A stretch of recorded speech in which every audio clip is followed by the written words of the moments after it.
존경하는 성남 시민 여러분, 저 권나경은 성남시장에 출마합니다. 성남 시민과 함께 당선되어 지방자치의 새 역사를 쓰겠습니다. 서울대 도시계획 박사의 전문성과 경기도의원, 성남시의원 도합 11년을 경험을 바탕으로 미래도시 성남을 오랫동안 계획하였습니다.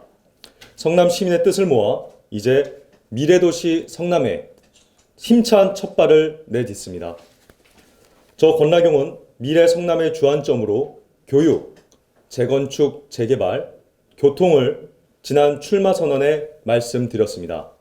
기존의 입시 중심 교육, 획일적인 교육을 뛰어넘는 대한민국 최고의 교육도시 성남 시련, 도시계획 박사의 전문성과 경기도 도시계획위원회 심의위원 경험을 바탕으로 강력한 재건축, 재개발을 추진하여 성남의 도시 골격을 바꾸는 강력한 재건축, 재개발, 성남 추진. 성남의 교통 체증이 높아지고 있기에 교통이 빠르게 뚫리는 성남 건설을 성남 시민께 말씀드렸습니다. 저 권나경은 이제 그 약속을 실현시키기 위해 성남 시민께 1호 공약을 말씀드리겠습니다. 저 권나경은 SRT 성남 복합 환승역을 만드는 성남시장이 되겠습니다. 성남 시민께 SRT를 타려면 수서나 동탄까지 이동을 해야 합니다. 성남에서 수서까지 가는 데만 40분이 걸리기 때문에 그냥 차편이 많은 서울역으로 가시는 경우가 많습니다.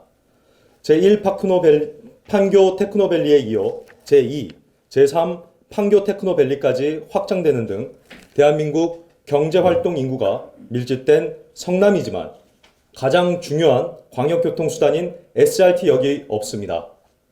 이 때문에 판교 테크노밸리 직장인들은 회의 등 고속철을 이용해 지방을 오가는데 불편하다고 호소하고 있습니다. 또한 성남의 인구 비율을 고려해도 SRT역이 필요하며 인근 용인까지 고려한다면 220만의 대도시 구간임에도 무정차로 통과하기에 성남으로서는 사회적 비용이 누수되고 있는 현실입니다. 성남시장은 주민들이 편리하고 기업인들이 맘 편히 일할 수 있는 환경을 조성해야만 합니다. 따라서 저 권나경은 SRT 성남 복합역을 건설로써 경기 남부의 교통허브를 구축하고 지역 주민 고용 등 일자리 창출과 성남과 용인, 광주 등 연계까지 마련하여 성남의 부가가치를 더욱 높이겠습니다.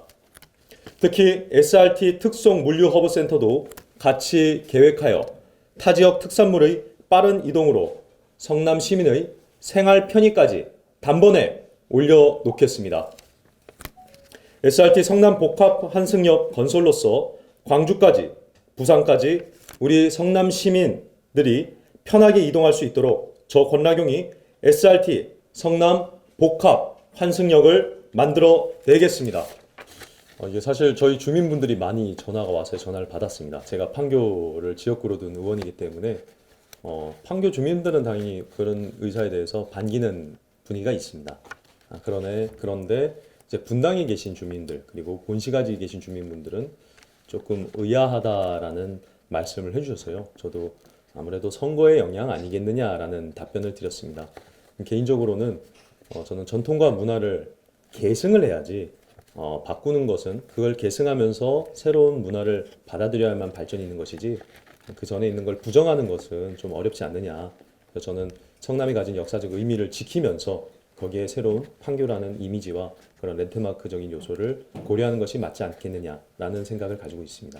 네, 그런 보고가 있다는 거 저도 기사를 통해서 접했고 실제 역을 만드는 데 약 5천억 정도 된다고 했는데 그건 사실 굉장히 러프하게 잡은 상태입니다. 보통 지하철 우리가 아는 역 하나 만드는데 약 1,000억에서 1,500억 정도 드는데요.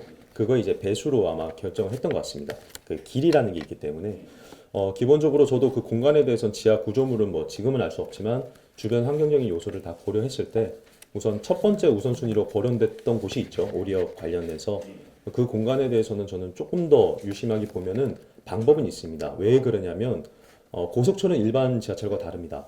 대심도라고 해서요. 지하 40m 이하. 그러니까 지하 40m 이하면 재산권이 형성되지 않는 곳이기 때문에 어떤 국가가 사업을 하기에는 용이합니다. 그리고 어떤 진동이나 다른 문제에서도 좀 배제되어 있고요. 그래서 저는 대신도기 때문에 오히려 가능하다. 비용의 문제가 발생되는 것이지 구조적으로 못하진 않는다라고 판단하고 있고요. 거기에 또 용인과 우리 성남을 인구를 합하면 220만이 넘습니다. 그래서 기술적으로 어렵다기보다는 그 기술적인 게 비용으로 연결되기 때문에 과연 그 비용을 지하철에서 감수할 수 있느냐, 이게 저는 핵심이라고 보고 있습니다. 그리고 저는 그걸 감당할 수 있는 수준이라고 보기 때문에, 그리고 판교 테크노밸리가 성장하려면 사실 기업인들이, 저는 판교가 지역구라 회의가 엄청나게 많습니다. 근데 고속철을 굉장히 많이 이용한다고 하더라고요. 근데 너무 불편하다. 이것이 기업인들의 역할이기 때문에 저는 이것은 수단과 방법을 가지고 해결해야만 성남, 판교 테크노밸리가 더욱 발전할 수 있다. 그것이 국가 산업까지 연결되기 때문에 방법을 찾겠다. 그 말씀을 드리겠습니다. 그리고 가능하다고 보고 있습니다. 저는 철도시설공단하고 예전에도 일을 같이 이렇게 해봤는데요. 사실 항상 안 된다고 하다가 나중에는 비용 얘기가 해결되면 방법이 생기더라고요. 네, 계속 할 겁니다. 전 도전하겠습니다. 그리고 항상 저는 뭐 쉽게 됐다고 생각하시는 분들 계시는데, 저 개인적으로는 정말 고난의 일이 많았습니다. 초선 때부터 시작해서 남들은 경험하지 않은 걸 왜 나는 경험하나, 이런 생각까지 들 정도로 항상 굵직굵직한 일이 있을 때 그때 판단했던 게, 저는 첫 번째, 저보다는 개인보다는 당입니다. 당의 의견을 따랐고요. 당보다는 국민의 의견을 따랐습니다. 이렇게 원리 원칙이 있으면 흔들리지 않더라고요.